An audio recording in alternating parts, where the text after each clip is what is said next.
ગરમીમાં લીમડા નીચે બેઠા હોઈએ અને લીમડાના છાંય મીઠી હવાની લહેર કે જેમ શરીરને ટાઢક આપે એમ મશીન બની ગયેલી જિંદગીમાં 1 કપ આદુ, એલચી અને તુલસીવાળી ચા મનને થોડીક રાહત આપે છે. સ્વાદ ભલે નશો બની જાય છે, પણ સજાગ રહેવા માટે ફુદીનાવાળી ચા એક અલગ જ મોજ બની જાય છે.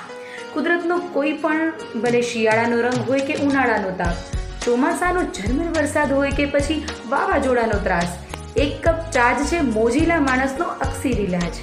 સમય કોઈ પણ હોય, જિંદગી કોઈ પણ ચકડોળે ચડી હોય, પણ આજે પણ આપણા માટે ચા માટેનો પ્રેમ અકબંધ હોય.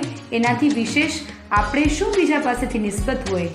આવી મસ્ત મીઠી મધુરી ચા તમારી મનગમતી વ્યક્તિ સાથે પીઓ અને જિંદગીને જીવવાનો બોજ થોડો હલકો કરો. ચાનો દિવસ નથી હોતો, કેમ કે ચા વગર કોઈ દિવસ ઢંગનો નથી હોતો, હે ને? ચા દિવસની ખૂબ ખૂબ શુભેચ્છા. ગરમા ગરમ મીઠી તુલસીવાળી અઢળક શુભેચ્છા.